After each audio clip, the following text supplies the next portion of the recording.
Je vous retrouve donc pour la partie 2 de cette présentation. Bon, l'idée, c'est de rentrer un petit peu dans le vif du sujet. On quitte la dimension architecturale du texte. On rentre vraiment dans les éléments de contenu qui intéressent davantage la discipline EPS. Le tout rattaché à la C4.1, donc capacité de rang 2 du MG4, développer un mode de vie actif et solidaire, et puis toutes les grilles référentielles de champ qui sont proposées dans le cadre du DA thématique.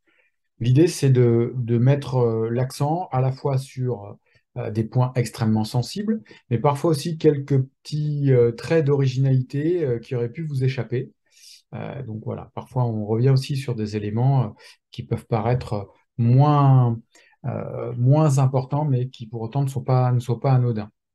Alors, vous verrez dans le listing d'éléments qui va apparaître, il y a certains points que je développe en profondeur, et puis d'autres qui sont balayés de façon beaucoup plus superficielle parce qu'ils font écho à un certain nombre de questions développées dans le cadre de la fac et des capsules vidéo. Premier point, je reviens sur la méthodologie. Bon, bah, ce qui relève du pilotage, c'était une réflexion forcément qui nous appartenait avec Marie-Hélène Dupré. Donc il y avait déjà cette volonté de pouvoir articuler, ce qui crée aussi un élément de complexité, les textes présents avec ceux du CAPA et ceux du BTSA, qui fondent la totalité de la voie pro. Donc il y avait cette forme de continuité qui nous amenait à piloter. Ensuite, vous savez qu'on a pris la tâche de deux cordeaux pour trouver une caution, on va dire, de terrain, et pas déconnecter un petit peu notre réflexion de vos problématiques quotidiennes. Donc j'ai insisté hier sur voilà, la présence de Cyril et Stéphanie à nos côtés. Et puis quand on est entré également dans un domaine encore plus précis, à savoir la rédaction des référentiels de champ, on a souhaité également trouver la tâche d'un certain nombre d'enseignants ressources dans des activités, donc ressources APSA, on pourrait dire, dans une activité de relecture et de proposition. Alors, je vais les citer. Dans le cadre du CA1, il y avait Hugues Fauvel et Émilie Girandier. Dans le cadre du CA2, malheureusement, les collègues sollicités n'ont pas pu se mettre à disposition. Dans le cadre du CA3, c'était Flavie Borkowski, pardon. Je pense que c'est pas la première fois qu'on accroche son nom. Excusez-moi pour ça. Et puis Vincent Autal. Dans le cadre du CA4, c'était Christophe Balin et puis Marc Biry. Et dans le cadre du CA5, c'était donc Martine Chaléa. Voilà, nos remerciements sincères, encore une fois, pour la qualité du travail et puis vos disponibilités à toutes et à tous. Alors, exercice également complexe, puisque dans les continuités que j'ai citées, il y avait aussi la volonté de ne pas se trouver totalement incohérent par rapport forcément au cycle collège et quatrième, troisième pour ce qui concerne l'enseignement agricole, dans la référence au socle. Également, un cycle de continuité voilà, qui a fait l'objet de nombreuses discussions et échanges sur la continuité avec les AFLP, ou la logique des AFLP, donc des AFL ou des AFLP. On a voulu se rapprocher je l'ai déjà expliqué, hein, de cette matrice terminologique un petit peu commune, pour faire en sorte que les enseignants qui avaient à la fois des filières générales et technologiques et à la fois des filières pro fonctionnent avec, on va dire, des logiques similaires. Voilà, pour ce premier point. Alors, maintenant, quand on rentre dans l'analyse des textes, il y a une part d'autonomie supérieure, puisque, on va dire, la référence à des textes fondateurs qui guideraient un petit peu les attendus pour chacune des APSA n'existe plus. Donc, en lycée, on avait le niveau 3, 4, 5, 5 pour les enseignements optionnels et facultatifs. Mais en collège, il y avait déjà un niveau 2 aussi qui pouvait être parfois activé. Donc voilà, cette référence disparaît et ça suppose que les équipes soient amenées à produire. La volonté, c'était faire en sorte que vous soyez en mesure de vous approprier davantage les contenus, de comprendre les logiques, notamment qui se joue dans l'articulation des aspects méthodologiques et sociaux avec les aspects de la motricité, puisque c'est affiché depuis 25 ans, mais ce n'est pas pour autant mis en œuvre. Il y a voilà, la volonté de transformer les pratiques en vous laissant la main à ce niveau-là. Même si c'est très accompagné, il y a vraiment la volonté que vous preniez vraiment à bras-le-corps ces éléments. Et puis, bien sûr, mettre en relation ces éléments-là avec vos contextes locaux d'enseignement qui peuvent vous amener à faire bouger à la fois le choix de contenu matière particulier, mais aussi les niveaux d'exigence. Voilà. Donc, voilà, faire en sorte que l'offre de formation soit tout à fait en phase avec vos territoires et puis vos contextes locaux.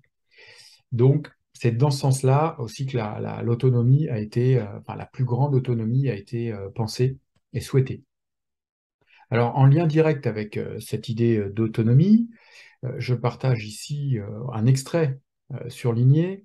On a toujours la référence aux 5 champs, mais la possibilité offerte aux équipes qui le souhaiteraient parce que le territoire voilà, met des formes de pratique en avant, parce que votre population voilà, a des besoins et des spécificités qui vous amènent à proposer des activités qui pourraient sortir des 5 champs proposés. Donc voilà, ça c'est un point d'originalité sur lequel on voulait revenir. Alors dans le texte, il est illustré avec le disque golf, le tir à l'arc, la pétanque, qui sont des activités plutôt balistiques, hein. On dit la logique profonde et ultime, elle est sur, on va dire, une exigence de précision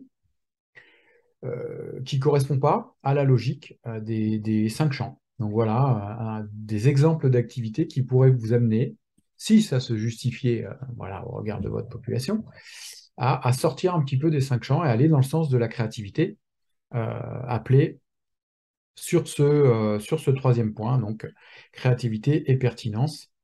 Un cadre droit de la fonction publique, c'est un cadre qui est force de proposition, donc ça répond à cette idée-là.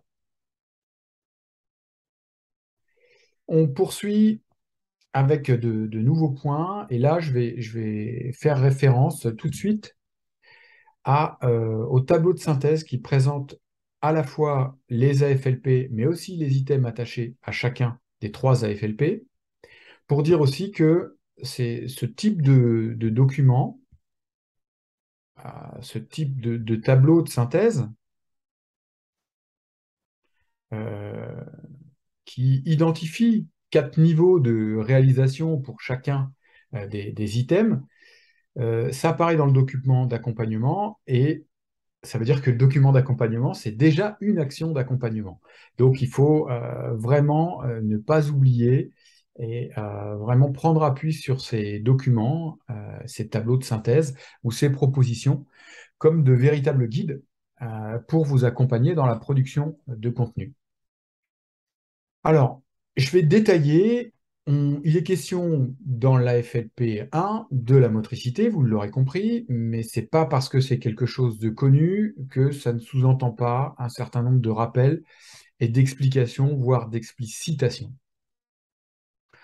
On a tendance à considérer que les 3 items, tels qu'ils sont déclinés ici, sont indissociables. Alors on peut vraiment les identifier comme des déterminants de la réussite de l'élève dans l'activité physique, dans l'activité sportive. Donc ce sont des déterminants de l'efficacité, des déterminants de la performance aussi, hein, n'ayons pas peur des mots.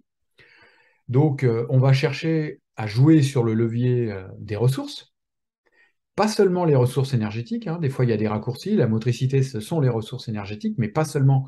Tout à l'heure j'illustrerai avec un exemple en particulier. Donc, quand on est sur on va dire, l'item développement des ressources, la volonté, c'est vraiment de transformer les corps. La question se pose très régulièrement de à quoi sert l'EPS? L'EPS, ça sert déjà à transformer les corps. Donc, c'est éduquer les corps. Donc, ce premier point, on est vraiment sur cette dimension corporelle qui peut traverser l'ensemble des APSA. On n'est pas encore véritablement sur la question du patrimoine, encore que. Par contre, sur les items 2 et 3, là, qui apparaissent 1.2, 1.3. On est vraiment sur la question du patrimoine. Donc, on cherche à étendre le répertoire technique d'un élève, mais pas l'étendre pour l'étendre. C'est un élève qui est capable de choisir un geste technique plutôt qu'un autre. Ça veut dire qu'il ne répète pas bêtement. Il est vraiment capable d'activer une logique adaptative. Voilà. L'exemple que je donne très souvent, une manchette, c'est pas une passe haute. C'est pas une passe haute, alors que parfois, sur une trajectoire parabolique, on voit des élèves qui sont amenés à faire une manchette. Bon, on peut s'interroger. Non, la technique, elle est choisie dans son contexte adaptatif. Une manchette, trajectoire descendante, je suis pris de vitesse, j'ai pas le temps de m'organiser, donc je peux pas me lever forcément pour mimer la situation, mais voilà, c'est un geste d'urgence et ça va beaucoup plus vite à mettre en place. Donc voilà, il y a des choix qui rappellent cette idée d'appropriation d'un vrai patrimoine culturel quand on est capable de saisir ces petites nuances-là. Donc il y a à la fois, on va dire, la question d'exhaustivité du répertoire technique qui se met en place, mais cette idée de pertinence aussi des techniques qui vont être choisies par les élèves. Et puis, les intentions de jeu qui fondent la culture stratégique et tactique, ça aussi, ce sont des éléments du patrimoine. Hein. L'élève va être capable de comprendre voilà, une intention plutôt qu'une autre. Ça va, là aussi, conditionner largement l'efficacité, la sienne ou celle de l'équipe, dans le cadre d'une APSA. Alors, on a tendance à considérer quand même, c'est assez logique que ces trois dimensions, elles sont voilà, très proches les unes des autres, et souvent on identifie le package motricité en considérant que voilà, c'est quand même difficilement dissociable. Donc voilà, il faudrait les concevoir de façon indissociable. Pour autant, je vais donner un exemple qui est pas anodin. On prend l'exemple donc d'élèves en tennis de table qui ont un répertoire technique très important, toutes les activités de renvoi, duel, bad, donc badminton, tennis de table, donc répertoire technique assez important. Et puis pourtant dans le jeu, dans leur poule, on les voit parfois lâcher le jeu. Donc là, on fait référence davantage à des ressources émotionnelles. Donc on n'est pas sur tennis de table, plutôt le registre d'explosivité pour faire référence aux ressources énergétiques. Donc en termes d'explosivité, ce sont des élèves qui vont vite, qui sont capables de se déplacer vite, de frapper fort et juste. Mais on n'est pas forcément là-dessus. Donc répertoire technique important, et pour autant, dans le jeu, on constate que dès que l'adversaire leur prend 3 points, on les voit se démobiliser totalement. Eh bien, ces ressources mentales, elles doivent pouvoir être affichées comme un vrai contrat d'objectif pour l'élève, avec l'idée que l'élève doit passer d'un état de mobilisation de ressources plutôt défaillant sur le plan de la détermination, de l'engagement, de la confiance en lui, d'un état A à un état B. Donc véritablement, si j'ai deux, trois élèves qui sont dans cette situation, l'enseignant, il a le devoir d'afficher que l'aspect défaillant, il se joue au niveau des ressources mentales plus qu'au niveau des ressources énergétiques. Donc voilà, toujours cette idée que la déclinaison des trois items correspond quand même à des situations réelles d'enseignement, avec aussi la volonté de pouvoir proposer des vrais diagnostics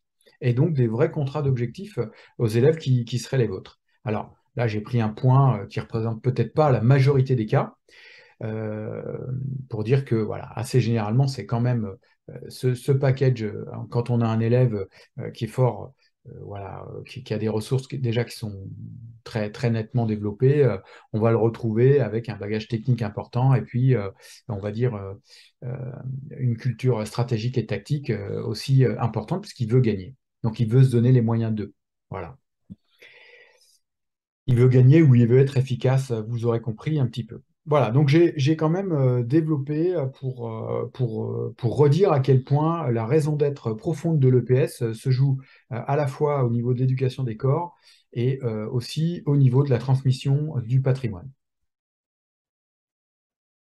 Deuxième point qui fait référence à, voilà, à des aspects méthodologiques, hein. La FLP2, on est vraiment sur un savoir s'entraîner, s'entretenir. Donc, où il est question de créer un habitus en matière d'activité physique et sportive. Euh, Ça rappelle les anciens objectifs de gestion de la vie physique et future. On est vraiment positionné sur cet aspect-là, avec tous les aspects méthodologiques qui s'y réfèrent. La FLP 3 et les éléments de déclinaison, on est sur davantage, je l'ai dit, des aspects liés aux compétences psychosociales, avec des items qui sont parfois assez proches les uns des autres. Et là-dessus, je ne développe pas puisque ça fait l'objet vraiment d'une question, je crois que c'est la Q9 exactement, dans des capsules vidéo.